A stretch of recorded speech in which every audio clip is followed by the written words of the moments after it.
a énuméré un certain nombre de raisons conformément aux dispositions de l'article. La Cour suspend pour quelques minutes pour des besoins biologiques.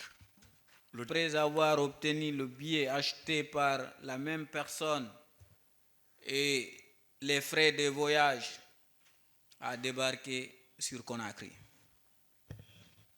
Une fois arrivé à Conakry, il a trouvé les membres du groupe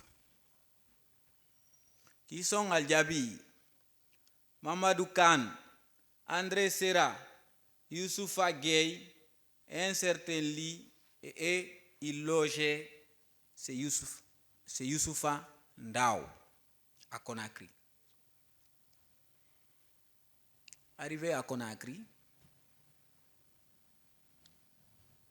ils ont confectionné des cachets des responsables de l'aviation civile de la République de Guinée. Des cachets, acheter des encriers, disposer des talkie-walkie pour toujours pouvoir manipuler, escroquer le nommé Abdraman Zaidan. Et ces manœuvres ont permis à percevoir d'énormes montants jusqu'à son arrestation en octobre 2021. Une fois interpellé, l'enquête préliminaire a été confiée à la section recherche, la HR de Matam, et il a été déféré devant le parquet du tribunal de première instance de Dixine. Après inculpation, ce parquet a requis l'ouverture d'une information judiciaire, Monsieur le Président, sur les assesseurs, et une fois inculpé par le juge d'instruction, il a été placé sous mandat de dépôt en date du 27 octobre 2021. Placé sous mandat de dépôt, il a été interrogé au fond le 8 novembre 2021 par le juge Mamadou Oy Diallo. Ce jour, il a été entendu au fond par le magistrat instructeur devant ses avocats venant de plusieurs cabinets d'avocats, dont le cabinet de Maître Kourala Keita, cabinet Kourala Keita. Il a déposé ses jours et il a expliqué tout ce qui s'est passé. Monsieur le Président, Messieurs les assesseurs, tous les inculpés ont été entendus, la partie civile entendue. La procédure a été clôturée à travers une ordonnance. Monsieur le Président, avant la clôture, la CRIEF avait été créée en décembre 2021 à travers les ordonnances 007 et 008 commises à loi aujourd'hui par le CNT, le Conseil national de transition. Avec la création de la CRIEF, avec les compétences matérielles et territoriales de la CRIEF, la matière faisait que la CRIEF était compétente dès lors que le montant dépassait le milliard. Il a été exhorté à travers un arrêté de l'ancien ministre de la Justice, Monsieur Alain Koné, et le dossier a été formalisé à travers une ordonnance d'incompétence et la Cour de répression des infractions économiques avait été saisi. Le dossier a été déposé au parquet. Et comme vous le savez, en cas de dessaisissement pour compétence, le dossier vient au même niveau où il s'est trouvé. Donc le dossier était en information à Dixine. Le dossier est venu ici devant les juges d'instruction de la chambre de l'instruction de la CRIEF. L'instruction a continué là où elle était arrêtée. Et le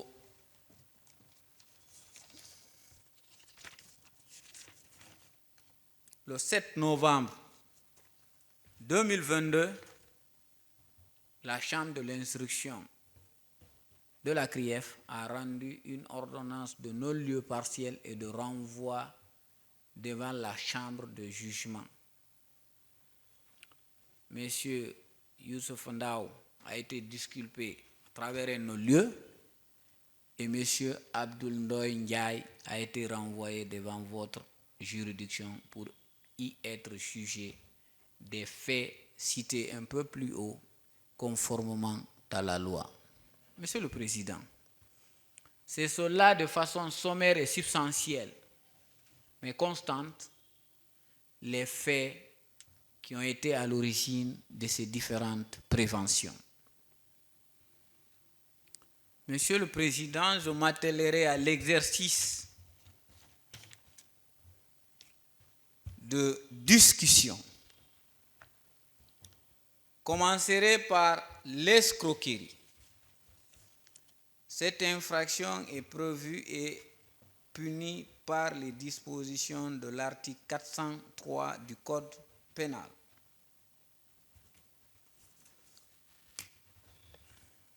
Donc, je vais me faire le devoir de vous lire intégralement la disposition.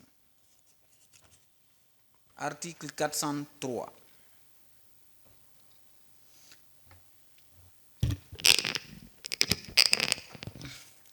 L'escroquerie est le fait soit par l'usage d'un faux nom, d'une fausse qualité, soit par l'abus d'une qualité vraie, soit par l'emploi de manœuvres frauduleuses, de tromper une personne physique ou morale et de la déterminer ainsi à son préjudice ou au préjudice d'un tiers à remettre des fonds, des valeurs ou des biens quelconques, à fournir un service ou à consentir un acte opérant obligation ou décharge.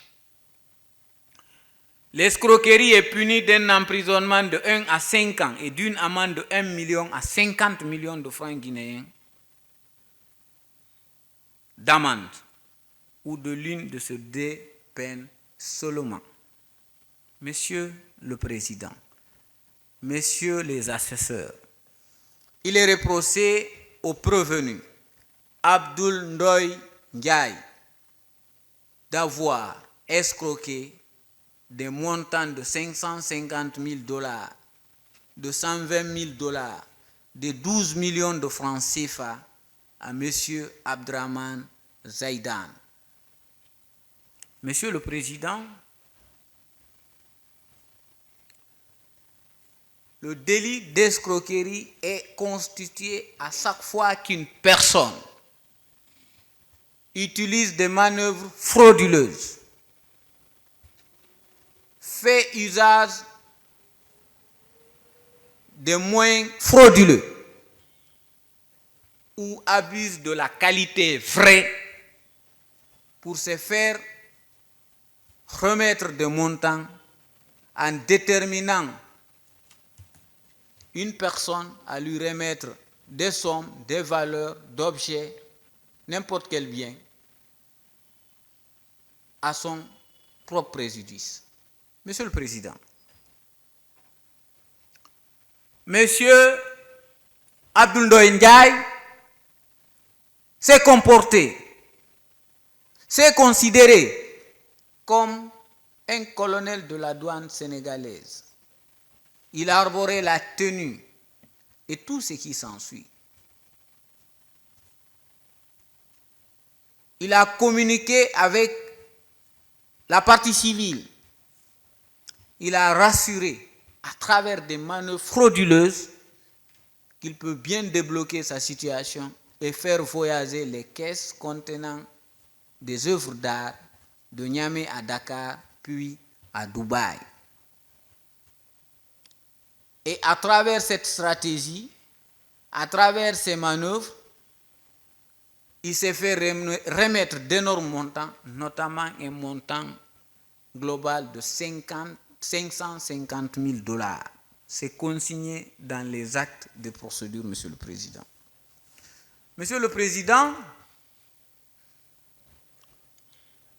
le prévenu qui comparaît par devant vous a reconnu les faits à lui reprocher devant le juge d'instruction. Il a nié les mêmes faits à l'audience publique ici, Monsieur le Président. Monsieur le Président, ce n'est pas étonnant. Et c'est son droit d'ailleurs, Monsieur le Président, la dénégation. Oui, mais pour nier et s'en sortir, il faudra être constant dès le départ. Peut-être il a appris au moins cet état de fait.